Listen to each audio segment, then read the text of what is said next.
Today, we're in Forbes State Forest, home to the Rooftop of Pennsylvania.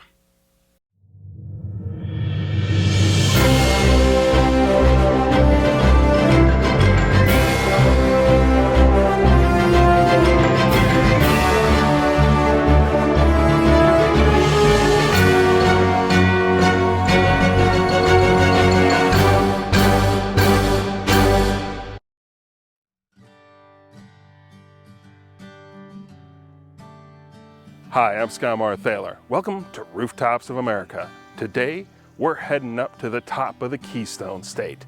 But before we start this adventure, click the like and red subscribe buttons below and the bell icon next to them for all the latest Rooftops of America updates. Mount Davis is located in Somerset County, in the heart of the Allegheny Mountains. The peak is actually the highest point of Negro Mountain, a 30-mile-long ridge stretching from Maryland into Pennsylvania. Made up of sandstone and quartzite, it is extremely resistant to erosion. The Allegheny Mountains dwindle down in Pennsylvania, their northern end coming to an end at the Susquehanna River Valley. They are a rugged series of ridges running from southwest to northeast and effectively split the state of Pennsylvania into two halves. These mountains would not only influence the state of Pennsylvania, but also the country.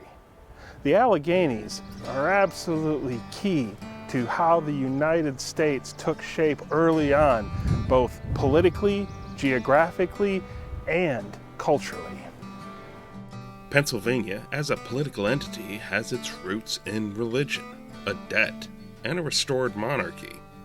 It begins with Sir William Penn, the admiral and father of the more famous Penn. He was a career naval officer of some renown, fighting for and leading the English Navy during the mid-17th century. Penn fought for Cromwell and Parliament in the English Civil War, but throughout the entire conflict he continued to maintain good connections with royalists on the other side. Penn was one of these people that ended up in the right career, where his virtues outweighed his faults. No one could argue that he was not a good sailor or fighter. He was both of those things and then some. But he also came with a bit of, call it, moral flexibility or just plain lack of scruples that always seemed to allow him to land on his feet, whichever way the wind blew. Admiral Penn played a part in restoring the monarchy and was one of the few parliamentarians to maintain his position and his wealth after the Restoration. Due to this, Sir William was able to lend a rather substantial amount of money to the crown. Unfortunately, Penn died before he could collect on the debt, but the obligation transferred to his son, William. Whereas William Penn the Elder was known to be a bit of a scoundrel, his son was almost completely the opposite. The younger Penn was known for his honest and fair dealings, but like his father, he would court his share of controversy. Except this William Penn's was mired in religion, specifically Quakerism. Quakerism seized William Penn's mind early, much to his father's dismay. In a bit of irony, it was his father that actually exposed William to Quakerism in the first place. While they were living in Ireland, Sir William invited a Quaker named Thomas Lowe to preach to the family. What made Quakerism so dangerous and radical to the 17th century English ruling class was its core principles. Quakers believed that everybody had the divine within them and that everybody was created equal. And this further extended to the fact that they didn't believe that any intermediaries or sacraments or rituals were necessary to have a relationship with the divine. This also extended to oaths. The Quakers didn't take them or abide by them. So imagine you're the King of England and also the head of the Anglican Church. Your whole system is rendered moot by the Quaker beliefs. To the powers that be, these tenets bordered on heresy and threatened the very core of the Church of England, and even the Puritans' beliefs. It's no wonder that Quakers were quickly labeled as radicals and persecuted. Despite this, the Quakers continued to gain adherents, one of the most noteworthy being William Penn.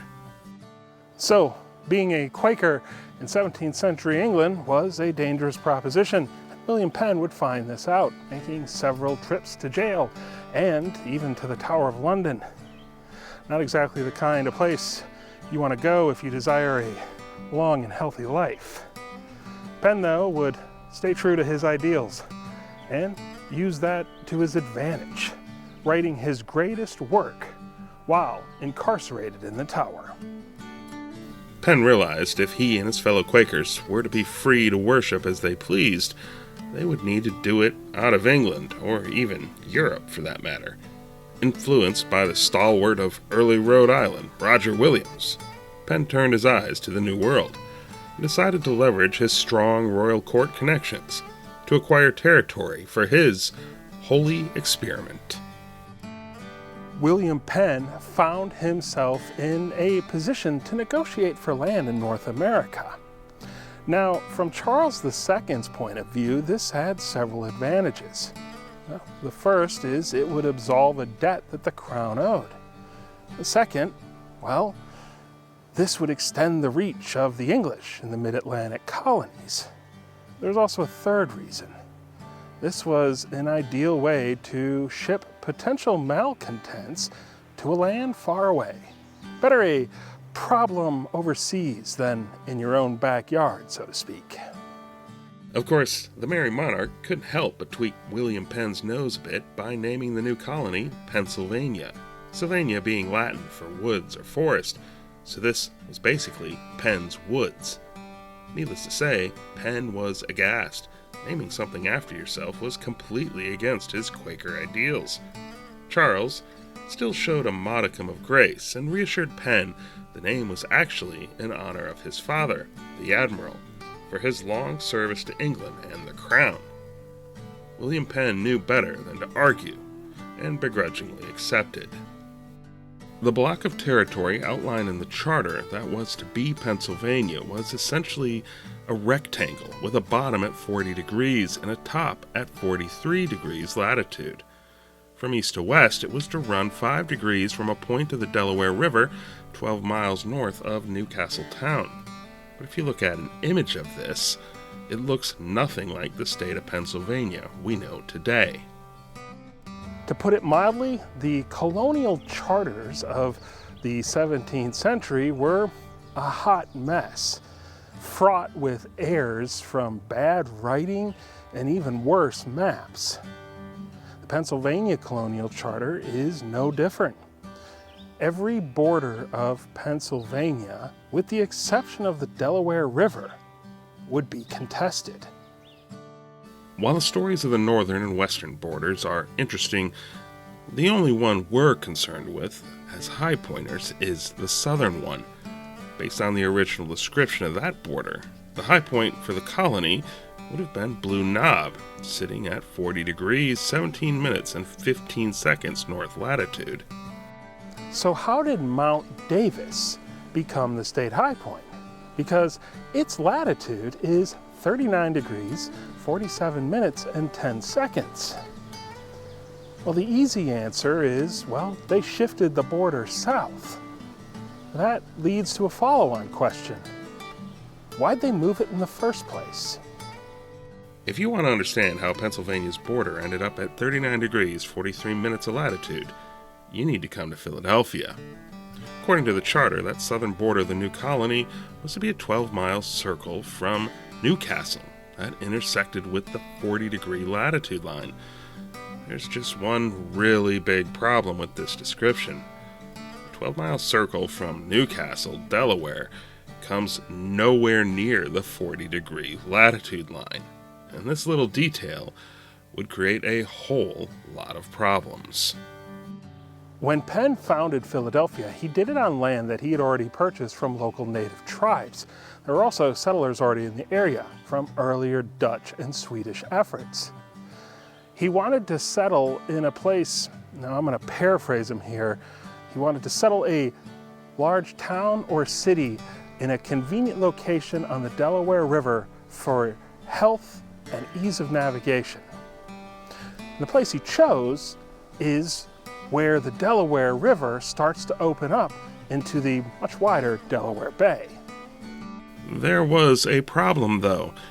What would turn out to be one of Pennsylvania's most important cities was a bit too far south, about 5 miles too far south, and could well be argued to be a Maryland city, and Maryland was quick to point this out.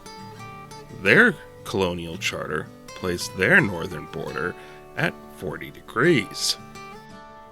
Penn may have found himself in a predicament, but he didn't waste any time in trying to turn the mistake to his advantage, quickly getting to work with his connections at the royal court. In addition to the location of his city, Penn was also very much concerned about the colony's access to the sea. Unlike all the other Atlantic colonies, Pennsylvania didn't have a natural border on the Atlantic coastline. And if Maryland would control all that territory, well, then Pennsylvania would be at their mercy when it came to trade and shipping. Penn leveraged his friendship with James, the Duke of York, and leased the 3 lower counties in what would later become Delaware, that James had claimed by right of conquest after the conclusion of the Second Anglo-Dutch War. And this further riled up Maryland because they also had laid claim to these counties based on the terms of their charter. To say that this was a bit of a contentious issue is an understatement. For over 80 years, the boundary dispute between Pennsylvania and Maryland would drag on, at some points getting close to being resolved, and then at others, the pendulum shifting completely to the other side and erupting into violence. The most infamous of those instances was known as Cressup's War, named after Thomas Cressup, a Maryland land agent. This escalation involved property rights and enforcement of laws on unsettled lands west of the Susquehanna River. It led to death, destroyed properties, and eventually having the militias of both colonies being called out to maintain control. Take note of the name because Thomas Cressup will appear again in our story. Eventually, King George II had to step in to make sure this issue was finally addressed. The southern border between the 2 colonies would be 15 miles south of the southernmost house in Philadelphia. But before everything could finally be resolved, another conflict, this one west of the Allegheny Mountains, bubbled over and put this border dispute on hold. The Alleghenies and the Appalachians as a whole were effectively a wall to British colonial expansion. Up and down the range, there were only a few places where you could pass through, and one of them was in this area of Pennsylvania. Of course, you could pass through the area, but it wasn't what you would call easy.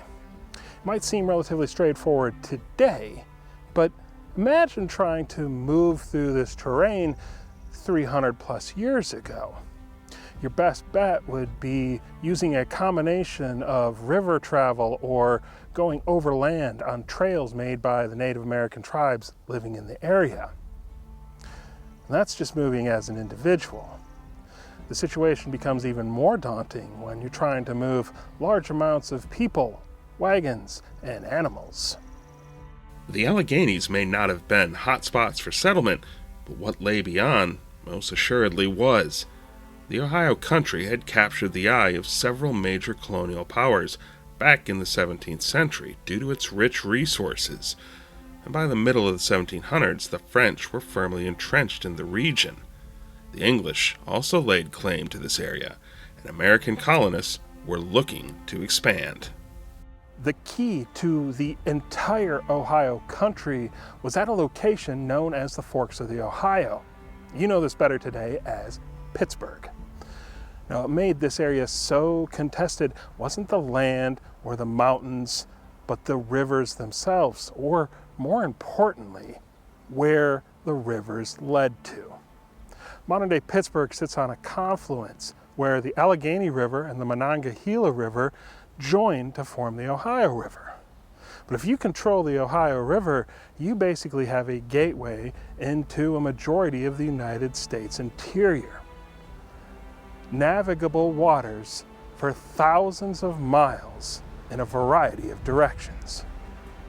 For France and their continent-spanning empire, controlling this section allowed them to effectively connect their colonial holdings in Canada with their colonies in Louisiana. They had come to rely heavily on rivers and navigable waterways for transportation, communication, and trade in North America. For Great Britain to gain control of this site meant they would have access to the Ohio River Valley and the larger interior and all the resources that entailed. Also add into this conflict that Great Britain and France were long-time traditional enemies, fighting numerous wars across the centuries. Here in North America, they had already fought 4 wars in the last century alone. By the middle of the 1700s, this powder keg was set to explode, and the spark that set it off would take place in a rocky glen about 30 miles away from the high point. This backwoods skirmish would set off a chain of events that changed the face of the world. When we think of the events that lead up to the American Revolution, we may think of the Boston Massacre, or the Boston Tea Party, or no taxation without representation. What we don't think about is a rocky glade in western Pennsylvania. But make no mistake, the events at Jumonville Glen would ignite a conflagration that changed history. It would chart the course of empires and plant the seeds to our very own American Revolution. At the center of this skirmish was a young lieutenant colonel from Virginia named George Washington. This wasn't Washington's first trip up to this area. He'd been here the year before to bring a message to the French to depart, and the French refused. When Washington reported this to Virginia's governor, he was then ordered to assemble men and take the area by force if necessary. Now, a year later, Washington was back with strength of arms, ready to enforce British demands. Now, you might be wondering, why were the Virginians here and not, say, the Pennsylvanians? Well, it goes back to those colonial charters. Because according to Virginia's charter, they very much thought they had claim to this land. When Washington arrived at the area known as Great Meadows, he received reports of a French force already in the area and camped in a ravine. Washington proceeded forward with 40 men to locate the French and gauge their intentions. They marched through a stormy night, finally locating and surrounding them. In the early morning of May 28, 1754, a shot rang out. It would be the first shot in what was to become the 7 Years' War, or as we refer to it in the U.S., the French and Indian War.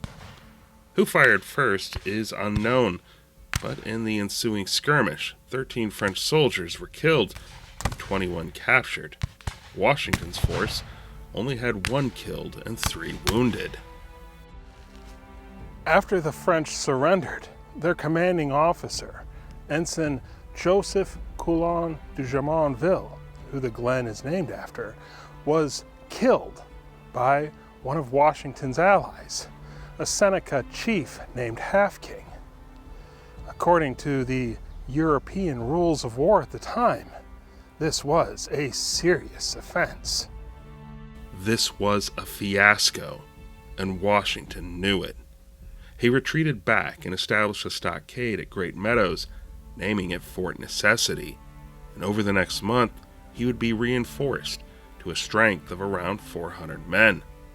The French, though, were looking for blood, and Ensign Jumonville's half-brother, Captain Louis Coulon de Villiers, led a force of 600 French soldiers and 100 native allies, intending to get it. On July 3rd, the Battle of Fort Necessity began. Both French and British attacks were inconclusive, with neither side gaining a significant edge, though the British had lost more men. The French sought a parley. They were short on powder and ammunition, and on the other side, rain had soaked the British powder, and a breakdown of command and control had led the Virginian soldiers to getting drunk. Washington was in a tight spot, and he knew that negotiating surrender was probably going to be the best outcome for him and his men. The terms of the surrender were controversial, particularly the part that claimed Washington was guilty of assassinating Ensign Jumonville. George Washington at this time didn't speak or read French, and he claimed to misunderstand what the document actually entailed. He signed the surrender anyway.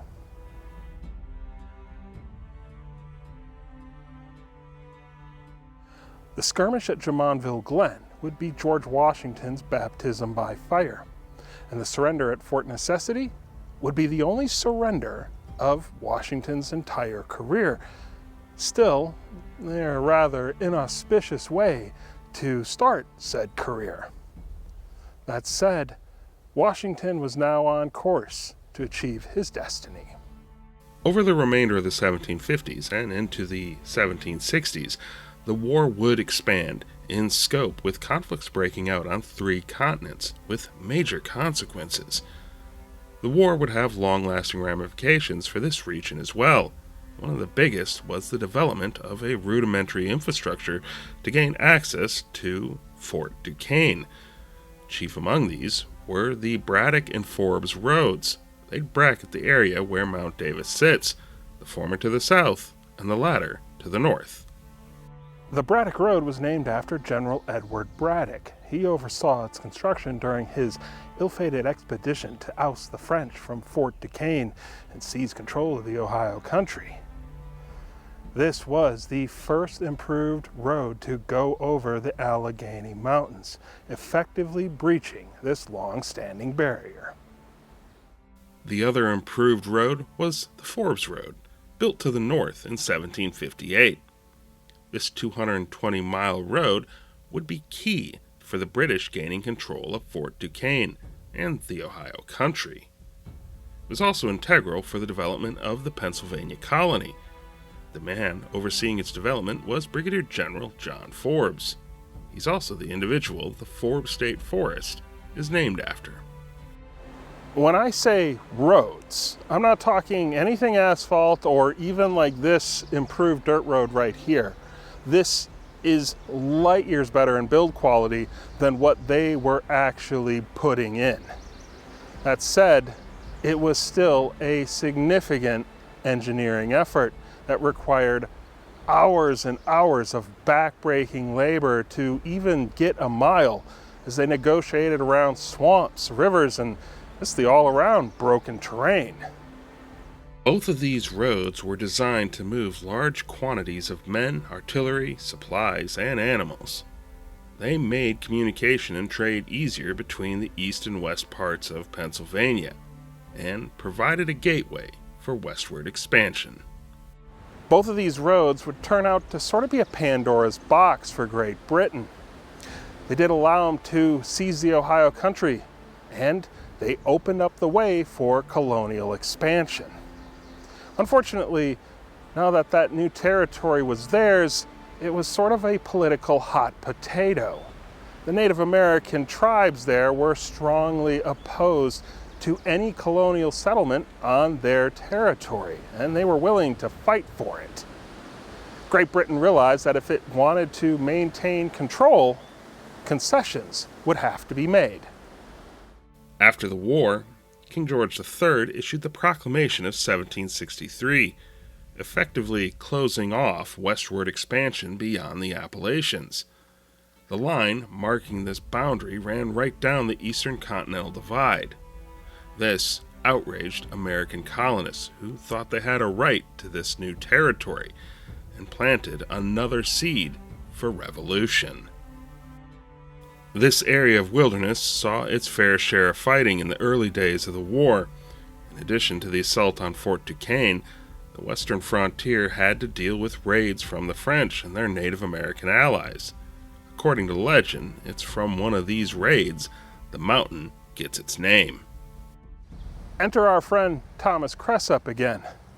Now, after that boundary dispute in the 1730s, Cressup and his family actually packed up and moved further west.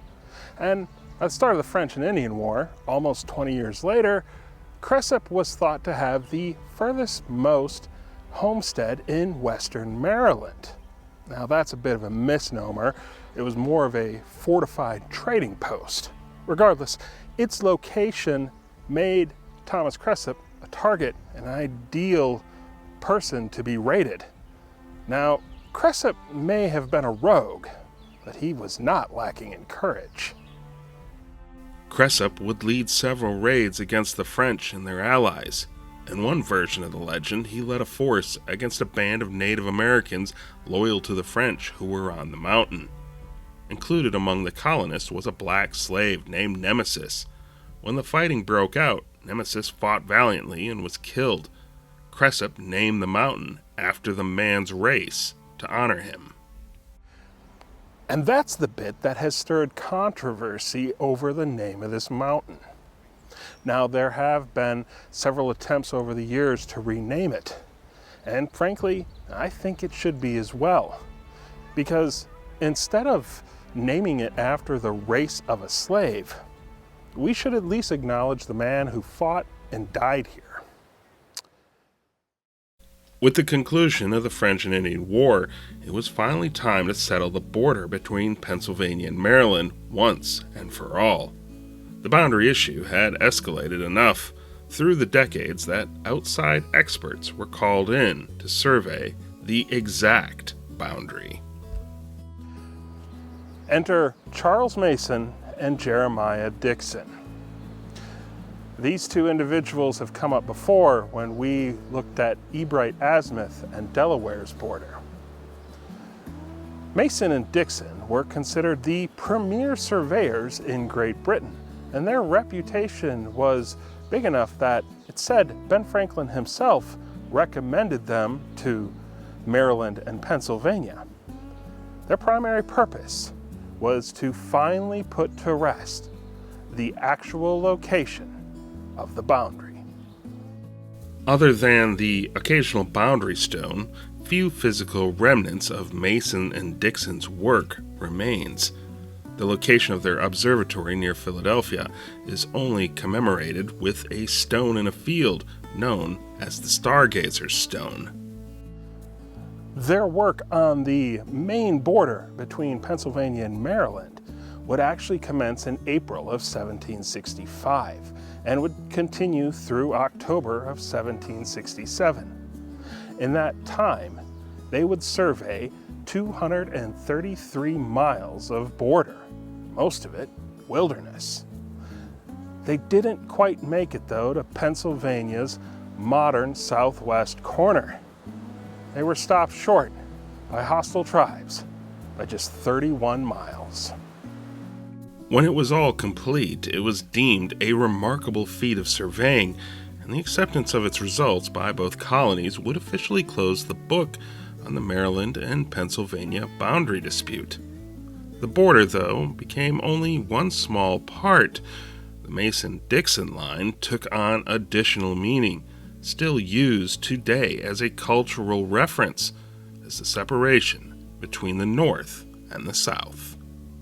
Despite the border shifting to the south, the colony and later state High Point was still believed to be at Blue Knob. Now, Blue Knob is a decent-sized mountain in its own right. It is the highest point in Bedford County, and it's the northernmost 3,000-foot mountain in the Allegheny Range. It would hold the title of State High Point for the next 145 years. The Allegheny Mountains continued to play a role in Pennsylvania's history throughout the 19th century. They still effectively separated Pennsylvania into two parts. The eastern side centered on Philadelphia, and the western side centered on Pittsburgh. These mountains are one of the reasons Harrisburg is the capital of Pennsylvania. Its more central location, making it easier for all parties to travel to. The western side of the mountains were more isolated, and this led to a group of people being more self-sufficient and having a stronger sense of individualism. This led to conflict. In fact, one of the first major rebellions in the United States was centered in that area, known as the Whiskey Rebellion, brought about when the U.S. Congress decided to impose its first federal tax on a commodity, in this case, whiskey. Getting the militia and troops into the area to actually quell the rebellion was a time-consuming affair. And the United States quickly realized that if it was going to keep the country together, it would have to expand on its infrastructure as it continued to grow west. To put this in a little perspective, getting from Pittsburgh to Philadelphia at, say, the year 1800 required about a month. And that's if the weather cooperated and the roads were in good conditions. Despite this, Pennsylvania was slow to bridge the two areas, chalking it up to being too costly. That would change with the opening of the Erie Canal in New York. Now there was a real chance the state would lose out to its northern neighbor in trading and transportation opportunities. So, building a reliable and effective transportation corridor from east to west became paramount. It would take some significant feats of engineering to overcome this wilderness. To the south was the National Road, originally following the same route as Braddock's Road. It would connect Cumberland, Maryland, all the way out to Vandalia, Illinois. To the north, though, it wasn't a road, but a system of canals and a new technology on the scene, the railroad, which would help tame these mountains. Known as the Pennsylvania Main Line of Public Works, this project's goal was to connect Philadelphia to Pittsburgh, predominantly through a system of canals, allowing for the transportation of bulk goods and raw materials across the state. There was only one problem: the Alleghenies, smack dab in the middle of the state. There were really only two options on what to do with the mountains. You either went over them or you went through them. The technology at the time couldn't build a tunnel that was 4 miles long, so the solution would have to be over. But to do this would require an engineering marvel as well. And this engineering marvel was none other than the Allegheny Portage Railroad. And it was the key bit of infrastructure that made the whole system possible. Construction began in 1831 and would take 3 years to complete. The 36-mile railroad would climb over 1,000 feet in both directions, using a series of grade lines and cabled incline planes, carrying the boats and barges on flatbed rail cars. The main line, when it was finished, would stretch 400 miles and be the first direct route between Philadelphia and Pittsburgh. The end result was a journey that used to take a month in ideal conditions was now cut down to less than a week. For the next 2 decades, this system would fuel Pennsylvania's prosperity, turning it into an industrial powerhouse. The irony, though, is that this system would be rendered obsolete by the very technology that made it possible in the first place, the railroad.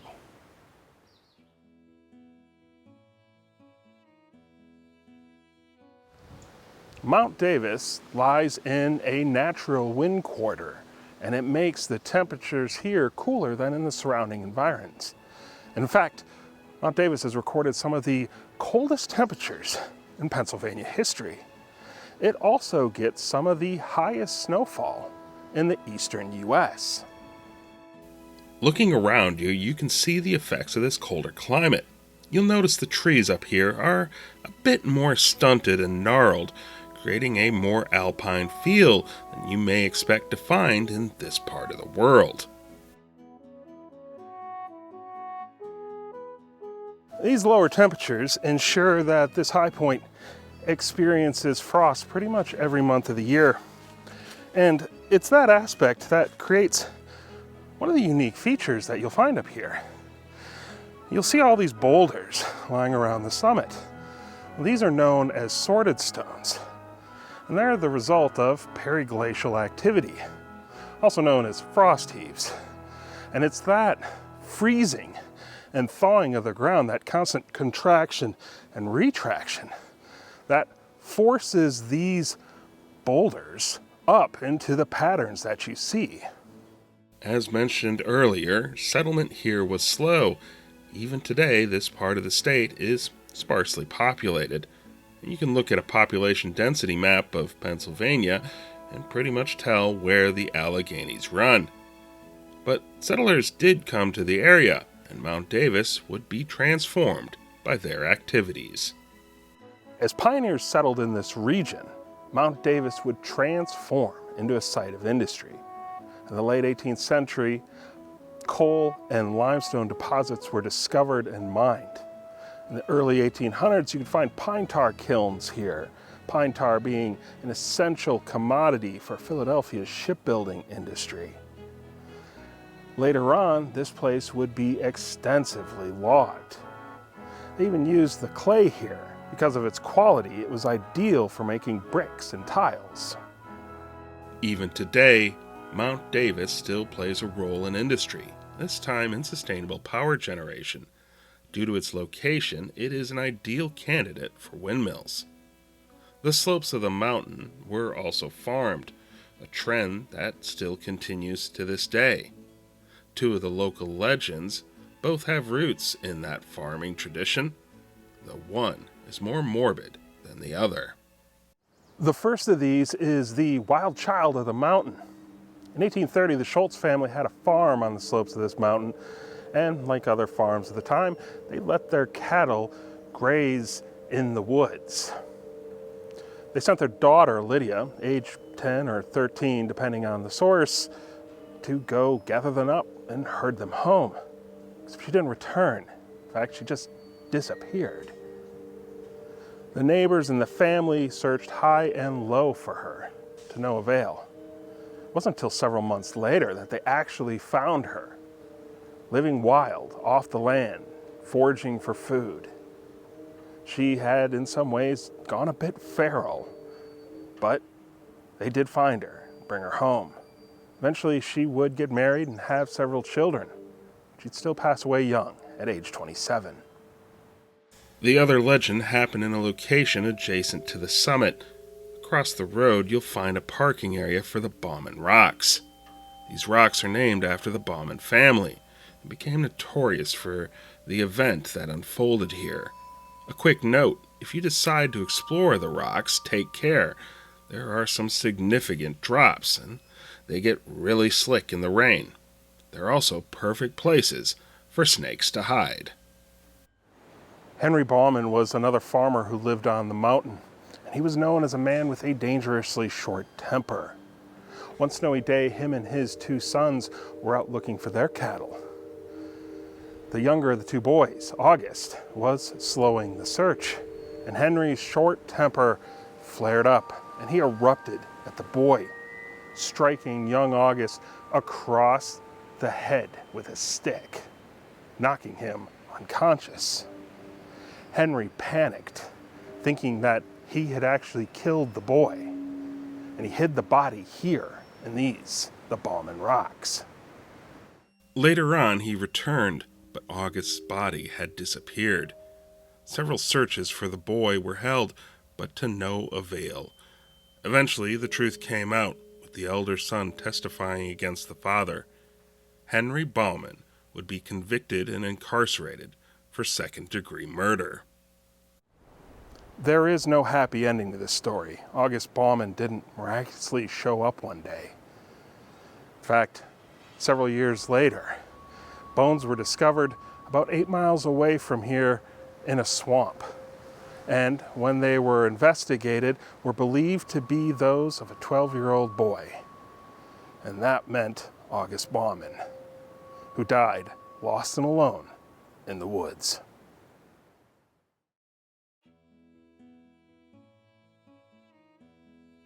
If there's any confusion, Mount Davis is actually the highest point on Negro Mountain. It's named after John Nelson Davis. He was a Civil War veteran who settled in this area. Now, this wasn't the only property that Davis owned. He owned actually about 26,000 acres in this area. He was also incredibly active in the Somerset County community. He was a school teacher. He was the superintendent of schools, a minister, a farmer, a land surveyor. Basically, the guy was a jack of all trades.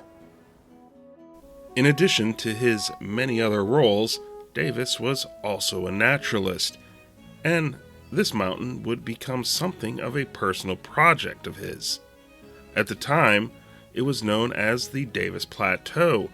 He not only surveyed the area, but spent a great deal of time documenting the flora and fauna found here. But despite all the work he put into it, the mountain's true height was still unknown. Davis would pass away in 1913, never really knowing the significance of his property, and it would be another 8 years until the elevation of this peak was finally figured out. In May of 1921, this bump on a mountain status would change when Harold Bean, an up-and-coming geologist, determined that this peak here was actually 77 feet higher than Blue Knob. Once word got out about the new state high point, the people of Somerset County decided to celebrate. To say the local community had a party is a bit of an understatement. On June 18, 1921, over 1,000 people came to the top of the mountain to celebrate the occasion.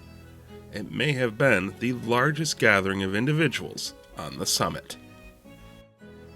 There was a push by the Pennsylvania Alpine Club to name this place Mount Freedom, but the local officials here in Somerset County beat them to the punch and opted to name the place Mount Davis, after the man who had lived here and had been such a key figure in their community.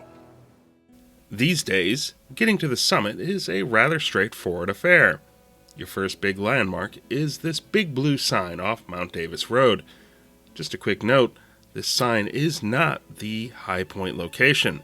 The actual summit is a bit further in. You have several options for reaching the top. You can take South Wolf Rock Road to a parking area very close to the summit area. Or you can take a nice short walk in the woods. There are a variety of trails in the area that you can hike on. For me, I'm going to take the High Point Trail from the picnic area. It's a 1-mile hike to the summit. Let's go check it out.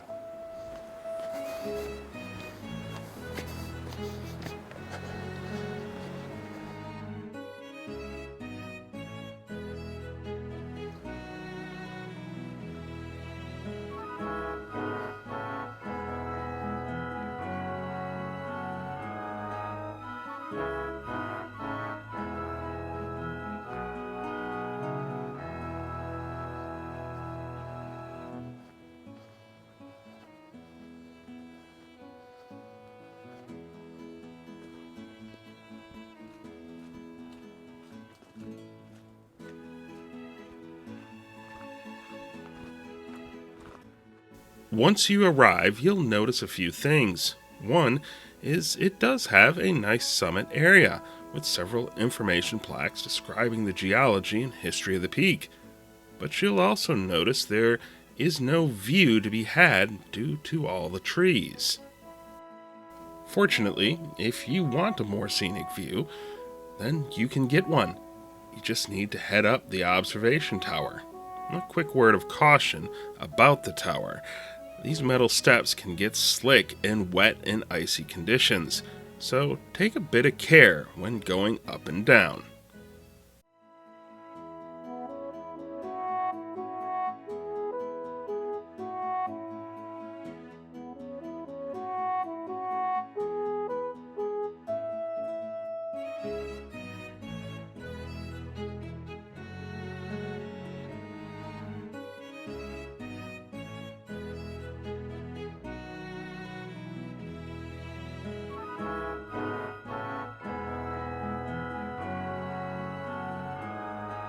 From up here, you'll get a pretty good view of Pennsylvania's Allegheny Mountains, and it'll give you some perspective on just how rugged this terrain actually is. Now, I've been up here a few times, and the views can be hit or miss. Today, it's spectacular. But other times, I've had complete whiteouts and couldn't see 20 feet in front of my face. I will say this though, some of the best fall colors I've ever seen in my life were from this viewpoint right here.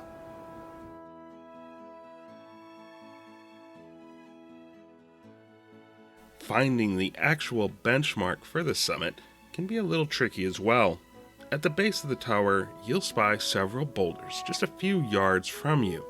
The summit marker is actually right on top of one of the larger boulders.